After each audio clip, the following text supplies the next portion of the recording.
Hey Reddit, I never thought I'd be posting something like this, but here I am. I'm Rick, 49, a broadcast engineer in Atlanta. I've been married to my wife Sharon for 22 years. At least, I thought I was happily married until yesterday. It started innocently enough. Sharon and I haven't had much time together lately, with her being busy at the church office and me working long shifts. So, I decided to surprise her with lunch. I figured it would be a nice gesture to reconnect. I grabbed takeout from her favorite deli and headed over to the church. When I got there, everything felt normal at first. The secretary waved me in, saying Sharon was in the pastor's office. That didn't strike me as odd. She and Pastor Bob, a man I'd always respected, worked closely on church programs.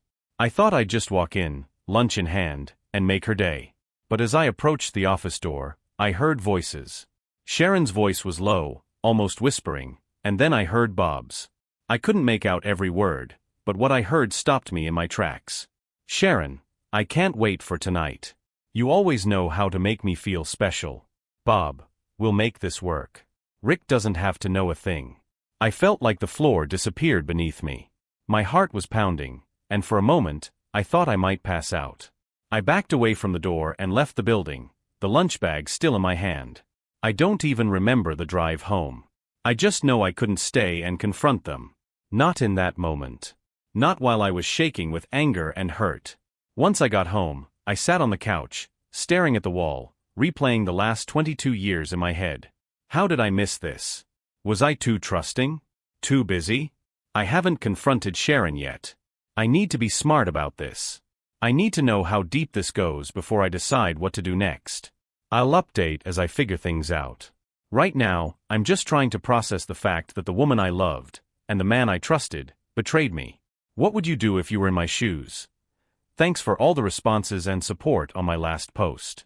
I read every comment, and honestly, they helped me feel less alone. Some of you were brutally honest, which I needed, and some of you reminded me to keep my emotions in check for now. After the initial shock, I realized I couldn't just sit there and do nothing. I needed proof. I've always believed in evidence over accusations. It's how I work in my career, and it's how I plan to handle this betrayal. I started with Sharon's phone. She's always been careful, but I know her passcode, our anniversary date. She was in the shower when I grabbed it, my hands trembling the whole time. What I found confirmed my worst fears. There were no obvious messages from Bob, but Sharon isn't as tech-savvy as she thinks she is. I went straight to her recently deleted folder in messages, and there it was. A string of texts. Bob, I booked the hotel for tomorrow. Same room as last time. Sharon, you're the only one who makes me feel alive. I'll be there. I screenshotted everything and sent it to myself. My heart felt like it was going to burst, but I kept my cool. I put the phone back exactly where I found it and pretended like nothing was wrong. The next step was installing a small GPS tracker on her car. I ordered one online, thanks for the recommendation, Reddit, and stuck it underneath the back bumper while she was at work. It's discreet and linked to an app on my phone. If she was meeting Bob outside the church, I wanted to know where. The hardest part was acting normal around Sharon. Last night, she sat beside me on the couch, scrolling on her phone, occasionally showing me funny memes like everything was fine. I wanted to scream at her, but I didn't. Not yet. This morning, the GPS tracker pinged. Her car was parked at a hotel across town, the same hotel mentioned in the texts. I drove there, parking a few rows back so she wouldn't see me. Sure enough, her car was there, right beside Bob's.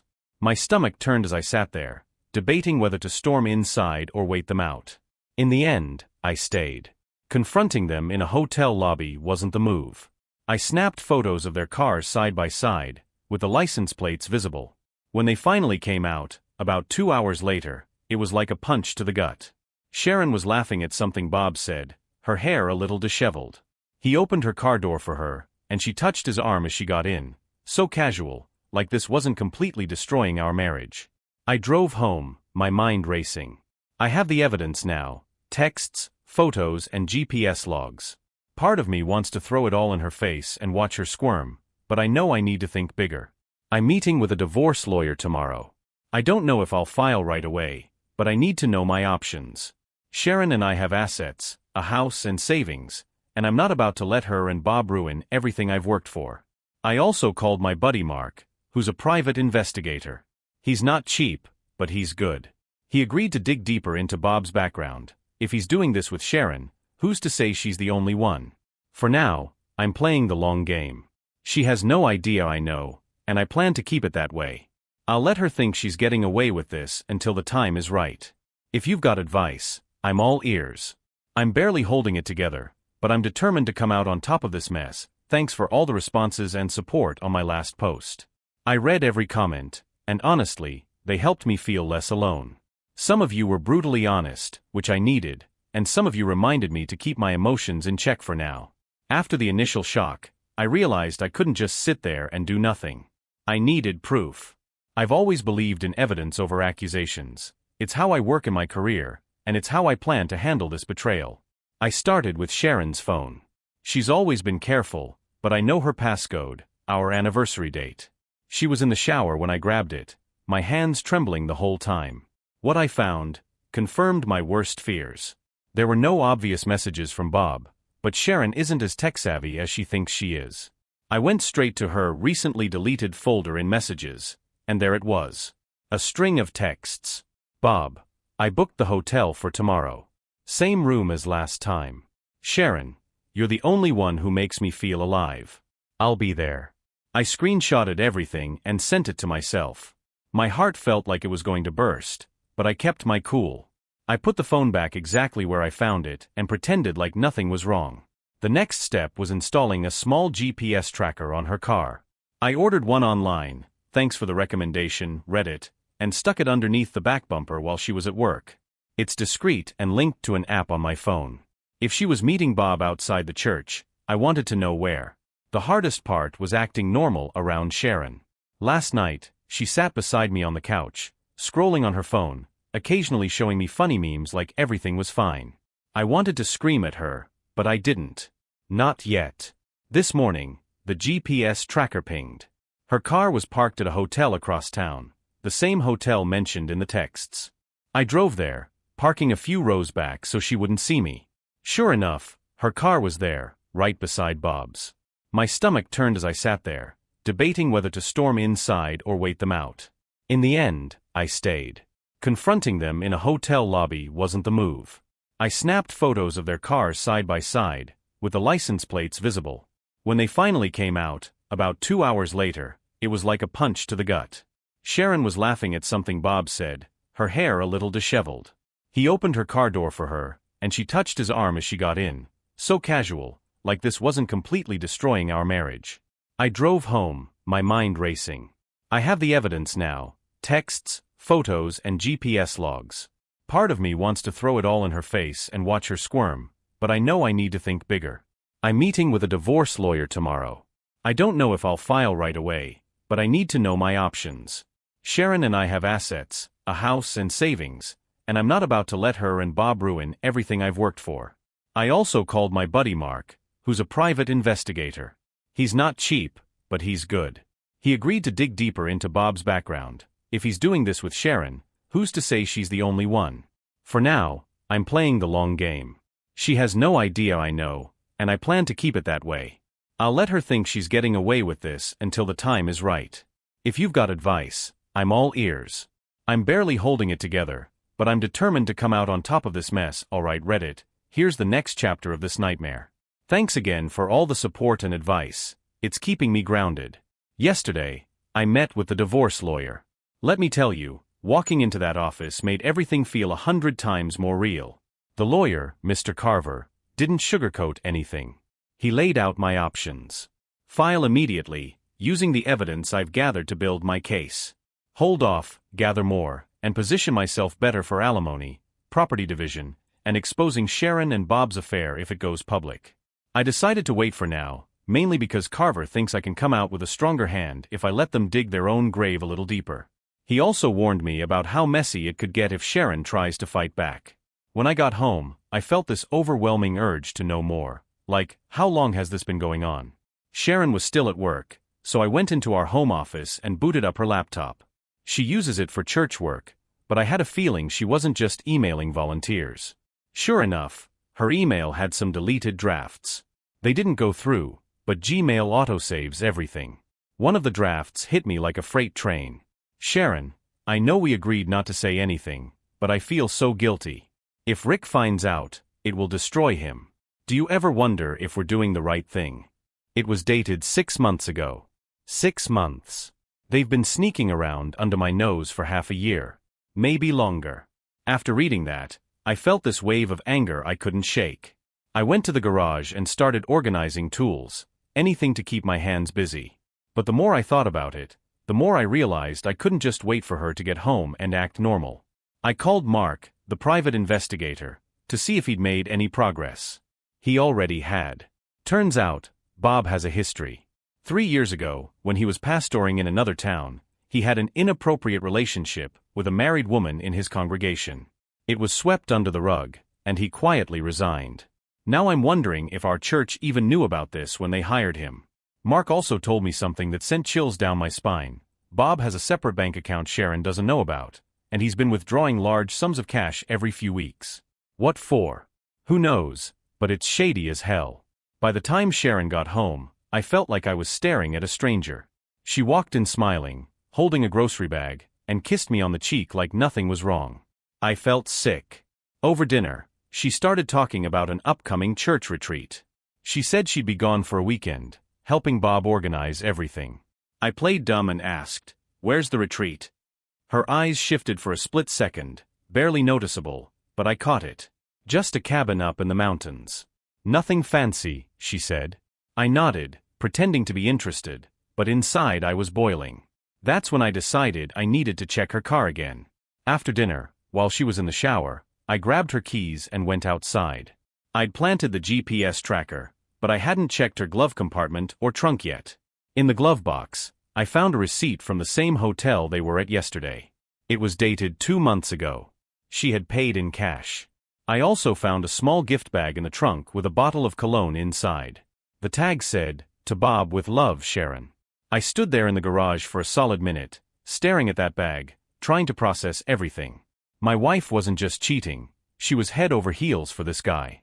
She was buying him gifts, lying to my face, and using church retreats as cover for their little getaways. Now I know for sure I can't let this slide. They're both going to pay for what they've done, and I'm going to make sure of it. I'm meeting with Mark tomorrow to see what else he can dig up on Bob. At this point, I'm not just protecting myself, I'm considering going public with all of it. People deserve to know who their pastor really is. I'll keep you updated. This is far from over, alright, Reddit, I've got more to share. If you've been following my posts, you know I've been piecing together the extent of Sharon and Bob's betrayal. Every day, I find something new, and each discovery feels like another knife in the back. Yesterday, I met with Mark, my private investigator. The guy's a magician, I swear. In just a few days, he's unearthed more dirt on Bob than I could have imagined. Turns out, Bob has been running this game for years. Mark found out that Bob's retreats have a pattern. They're almost always with women from his congregation.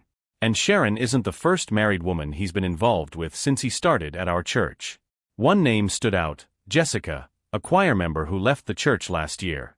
People said she moved for work, but Mark found out she left after her husband confronted Bob about an affair.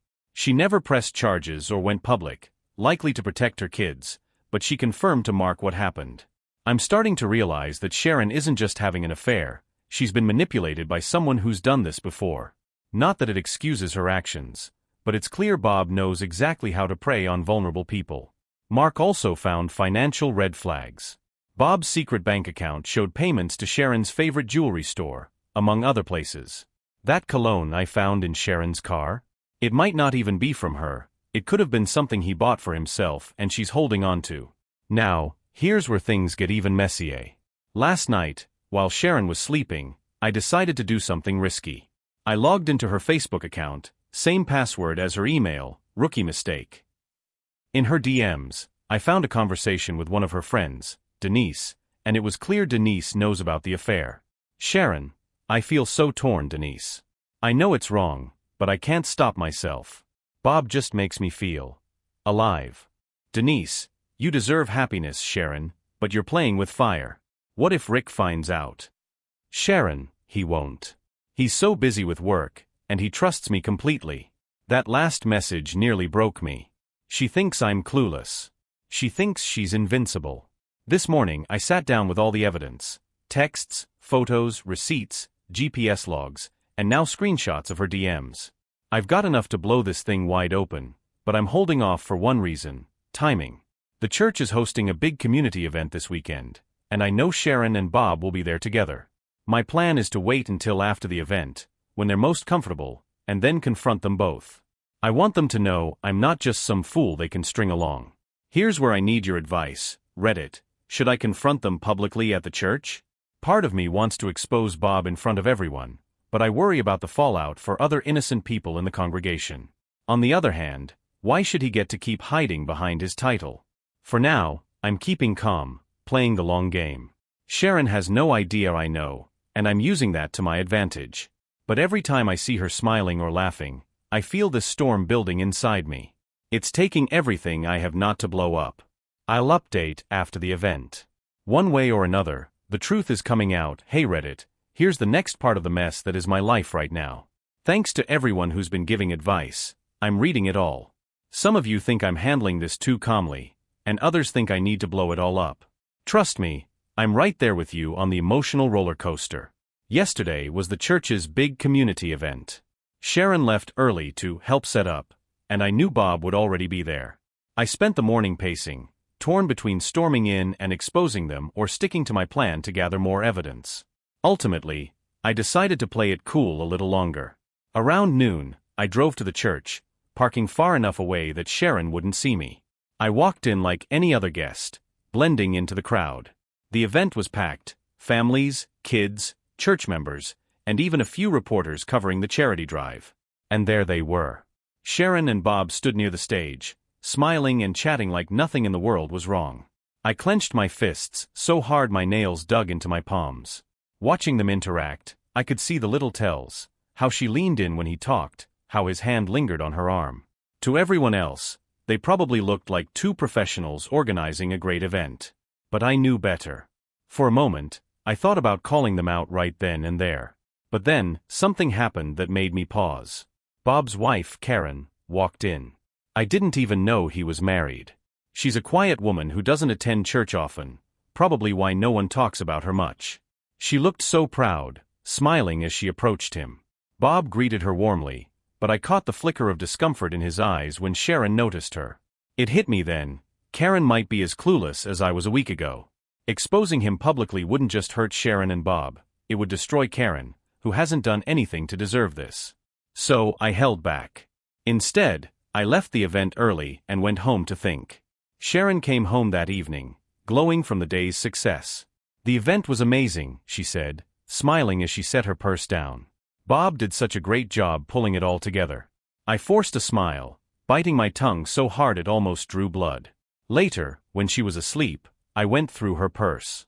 I don't feel great about snooping, but I needed to see if she'd left anything behind. Sure enough, there was another receipt for the same hotel. This one was dated last week, just 2 days before I discovered the texts. This was my breaking point. I realized I couldn't sit on this any longer. The lies, the sneaking around, the blatant disrespect, it's all too much. Tomorrow, I'm planning to confront Sharon. Not at the church, not in front of everyone, but privately, at home. I need her to see the evidence I've gathered and hear how much she's hurt me. I also want to see how she reacts, if she'll admit it or try to gaslight me. I've also decided to reach out to Karen. I don't want to blindside her in public or drag her into this mess without warning. She deserves to know what kind of man she's married to, and I plan to give her the proof she needs to confront him. I'm nervous as hell about how this will go, but I know I can't keep pretending. Sharon and Bob have gotten away with enough. It's time to take back control of my life. I'll update after the confrontation. Wish me luck, I'm going to need it. Hey Reddit, here's what happened when I finally confronted Sharon. I waited until she came home from work.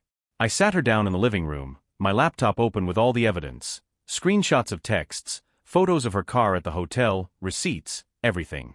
At first, she tried to play dumb, asking, "What's this about?" But when I turned the laptop to face her, her expression froze. I stayed calm, which surprised even me. "How long has this been going on, Sharon?" I asked. She stammered, trying to deny it. Rick, it's not what you think. Bob and I are just close friends. Close friends don't book hotel rooms, I said, pointing to the receipts. That's when the tears started. She admitted they'd been involved for 6 months, but she swore it wasn't serious. I didn't buy it. You were planning your next trip, I told her. How is that not serious? She begged me not to overreact, saying she never meant to hurt me. That line hit me harder than anything else. I told her I'd already contacted a divorce lawyer. This isn't something we can come back from, Sharon, I said. You've betrayed me, our marriage, and everything I thought we stood for. She cried, but I didn't stay to comfort her. Instead, I grabbed my keys and left the house to clear my head. I'll be meeting Karen tomorrow to share what I know. Bob isn't getting off the hook either. This isn't over. Not by a long shot. Hey Reddit, here's the latest update. I met with Bob's wife, Karen, today. I called her yesterday and told her we needed to talk about something urgent involving Bob. She was hesitant but agreed to meet at a coffee shop this morning. When she walked in, she looked nervous, clutching her purse tightly. I didn't waste time. I started by saying, I don't want to hurt you, but you need to know what's going on. Then I showed her the evidence, texts, photos, and receipts. She stared at the screen in insolence for what felt like forever. Finally, she whispered, I knew something was wrong. But I didn't want to believe it. Her voice cracked as she asked, how long? I told her what I knew, at least 6 months, but possibly longer. Tears welled up in her eyes, but she held herself together. Thank you for telling me, she said. Karen asked if I planned to expose Bob publicly. I told her I hadn't decided yet, but that I thought the church needed to know. She agreed, saying, people trust him, and he's abusing that trust. They deserve the truth. Before we left, she thanked me again and said she'd confront Bob herself. He won't talk his way out of this, she promised. Now I'm back home, waiting to see how this unfolds. Part of me feels relieved that Karen knows, but another part is bracing for the fallout. Sharon's been quiet since our confrontation, avoiding me as much as possible. I'm still figuring out my next move. Should I let the church know or leave that to Karen? Either way, I feel like the storm is just beginning. Hey Reddit, things escalated quickly after I told Karen. This morning, I woke up to a barrage of texts and missed calls from Sharon. She must have realized I'd reached out to Karen because her messages were frantic. How could you do this to us? You had no right to involve her. You're ruining everything. I didn't respond. What's there to say? If anyone ruined anything, it's her and Bob. Around noon, I got a call from Karen. She sounded upset but determined. She said she confronted Bob last night, and he denied everything at first. But when she showed him the evidence, he caved. He tried to spin it, claiming Sharon was the one who pursued him and that it was just physical. Karen wasn't buying it. He's not coming home, she told me. I kicked him out. He can stay in one of those hotel rooms he likes so much. Apparently, Bob begged her not to tell anyone at the church, saying it would destroy his reputation. Karen told him she didn't care. He destroyed our marriage, she said. Meanwhile, Sharon came home early from work today. She sat me down and tried to guilt-trip me, saying I'd humiliated her by involving Karen. You could have handled this privately, Rick, she said. I just stared at her. Privately? Like how you and Bob handled sneaking around behind my back. She had no response to that. Sharon's trying to spin this like I'm the bad guy for exposing the truth. But I'm done playing along. I told her, this isn't about saving face, Sharon. It's about accountability. You and Bob betrayed your spouses and everyone who trusted you.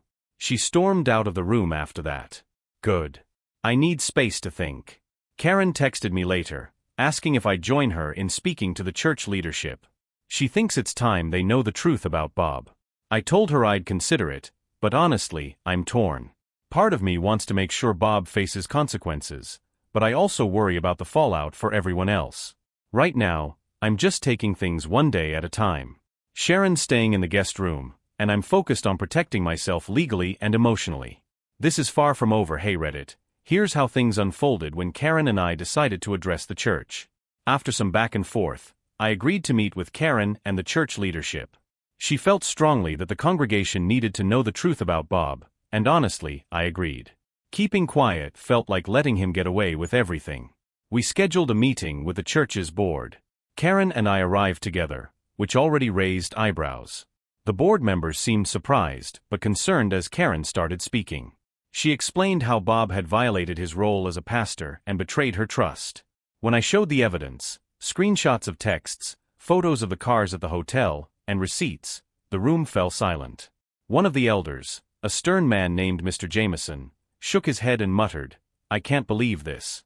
The board asked if we were sure we wanted to take this public. Karen didn't hesitate. Yes.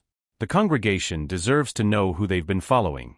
By the end of the meeting, the board agreed to hold an emergency meeting with Bob present.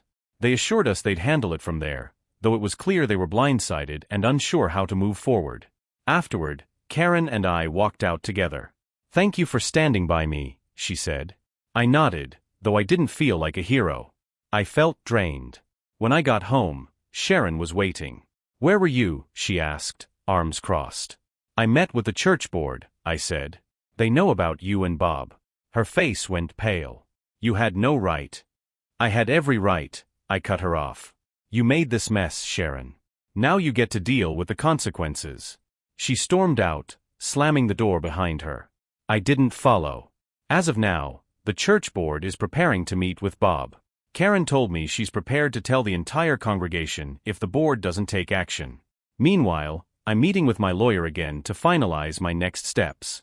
This isn't just about Sharon or Bob anymore, it's about rebuilding my life. Hey Reddit, here's the update many of you have been waiting for. The church board met with Bob yesterday. Karen and I weren't invited, but she got the details from a friend on the board. Apparently, Bob tried every trick in the book to save himself. He admitted to inappropriate behavior, but downplayed the affair, calling it a mistake and saying it was a moment of weakness. He even tried to invoke scripture, talking about forgiveness and redemption. But the evidence we provided was too solid to ignore. The texts, the hotel receipts, the timeline, it all painted a very clear picture. The board wasn't buying his excuses, especially with Karen there to share her side of the story. The decision? Bob has been asked to resign immediately.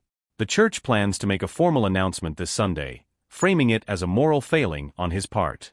It sounds like they're trying to keep the details vague to avoid a scandal, but Karen isn't having it.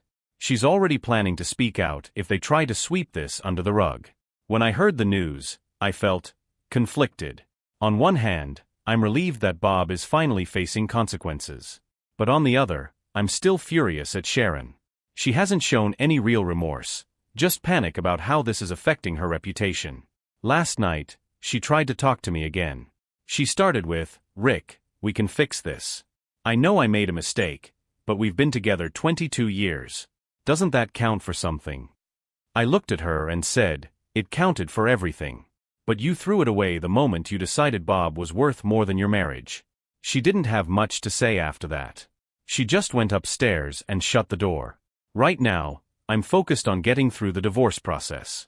My lawyer says we're in a strong position, especially with the evidence of her infidelity. I plan to file next week. As for the church, I'm leaving that in Karen's hands. She's determined to make sure everyone knows the truth, and I respect her for that. Thanks for sticking with me through this, Reddit. I'll post another update once the dust settles a bit more. Hey Reddit, here's a quick update. Bob officially resigned from the church yesterday. The board announced it as a moral failing, keeping the details vague, but Karen's not letting it slide. She's already talking to people in the congregation, making sure they know the truth. As for me, I met with my lawyer today and filed for divorce. Sharon doesn't know yet, but she'll get the papers soon. It feels surreal, but also like a weight is being lifted. Sharon's been distant, barely speaking to me since I told the church. She's still trying to play the victim, acting like I'm the one who destroyed everything. I'm done arguing. Now, I'm focused on moving forward. I'll probably take a few days off work to clear my head. This chapter is ending, and while it's painful, I know it's for the best. I'll post again if there are any big developments. Thanks for all your support. It's been a lifeline. Hey Reddit, here's a quick follow-up. Sharon got the divorce papers today. She was furious at first, accusing me of giving up too easily and saying we could have worked through it. I just looked at her and said, "You gave up the moment you walked into that hotel room with Bob." She didn't have much to say after that. She packed a bag and left to stay with her sister for now. The house feels quieter than it's ever been, but I'm not sure if that's a good thing or just empty. Meanwhile, Karen's been busy. She spoke out at a small church meeting last night, sharing the full story. Word is spreading fast. Some people are shocked, others defensive, but most seem to agree that Bob betrayed their trust. It feels good knowing the truth is coming to light. I'm taking it day by day. I've started looking into counseling, not for Sharon or reconciliation, but for myself. This whole experience has left me questioning so much about trust, love, and my own judgment. I'll keep you posted if anything major happens. Thanks for being here, Reddit. Your advice and support mean more than you know. Hey Reddit, here's where things stand now. Sharon is still staying with her sister. She texted me a few times, mostly trying to explain herself, but I haven't responded. There's nothing left to say. The divorce is in motion, and I'm focusing on the next chapter of my life. I also heard that Karen is planning to leave town. She wants a fresh start somewhere far from the memories of Bob and the church. I don't blame her. We talked briefly on the phone, and she thanked me for helping her see the truth.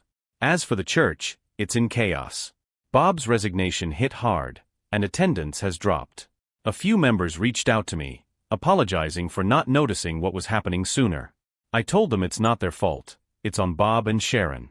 I've been spending more time with friends and getting back into hobbies I'd let slide. It feels strange being on my own, but also freeing. I'm not carrying the weight of Sharon's lies anymore. There's still a lot to process, but for the first time in a while, I feel like I can breathe. Thanks for sticking with me, Reddit. You've been a lifeline through all of this.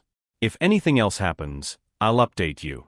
For now, I'm just focusing on healing. Hey Reddit, it's been a few days since my last update, and I've had some time to reflect on everything. There's a lot to unpack, so bear with me. First, Sharon came by the house 2 days ago. She asked if we could talk, but I kept things brief. She started off with more apologies and tried to shift the conversation toward how we could fix things. I stopped her and said, Sharon, the time to fix things was before you decided to betray me. I've already filed for divorce, and I'm moving forward. She started crying, saying she never meant for things to go this far. I told her that's the problem. She never thought about the consequences. She acted selfishly, and now we're both living with the fallout. She left after that, and I felt a strange mix of emotions, relief, sadness, and anger all rolled into one. Meanwhile, Karen has been amazing. She's handled this whole mess with grace and strength. She called me yesterday to let me know she's officially filed for divorce from Bob. She's also been open with the church community, which has started a larger conversation about accountability in leadership. A few women have come forward with their own stories of Bob's inappropriate behavior over the years. It's horrifying, but I'm glad people are finally speaking up. As for me, I've been trying to focus on rebuilding. I've taken a couple of days off work to sort through my emotions and get my head straight. I started going back to the gym, something I used to love but let slide during the chaos of the last few months. It feels good to move, to push myself physically, and to let out some of the pent-up anger in a healthier way. I've also reconnected with a few old friends. When you're married, it's easy to lose touch with people, but I'm realizing now how much I need those connections. I grabbed dinner with my buddy Mark, not the PI, another Mark last night, and we talked for hours. He didn't sugarcoat things. He told me I'd been too trusting and that I needed to focus on myself moving forward. It was exactly what I needed to hear. The house feels different now that Sharon's not here. Quieter, emptier, but not in a bad way. I've started clearing out some of her things. Clothes, personal items, even her coffee mug. It's not about being petty, it's about reclaiming my space and making it my own again. I'm also thinking about selling the house. It's full of memories, good and bad, but mostly it feels like a chapter one need to close. I'm considering renting a smaller place for now, something more manageable where I can start fresh. Emotionally, I still have my ups and downs.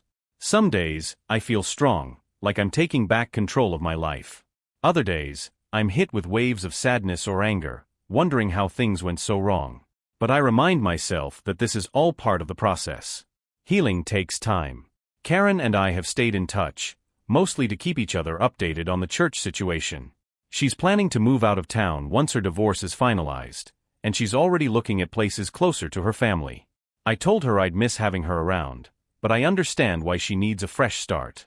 As for Bob, I've heard he's staying in a hotel on the outskirts of town.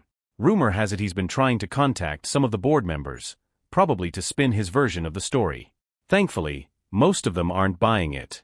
His reputation is ruined, and he has no one to blame but himself. I'm still working through what all of this means for me. Trust is going to be a big hurdle moving forward, not just with romantic relationships, but with people in general. I trusted Sharon for over 2 decades, and she threw it all away. That's not something I'll get over quickly. But I'm trying to focus on the positives. I've learned a lot about myself through this experience, what I value, what I won't tolerate, and how strong I can be when I have to be. It's not the lesson I wanted, but it's the one I got, and I'm determined to come out of this stronger. Thanks for sticking with me, Reddit. Your advice and support have been a lifeline through all of this. I'll post again once there are more updates. For now, I'm just taking it one day at a time. Hey Reddit, this will be my final update.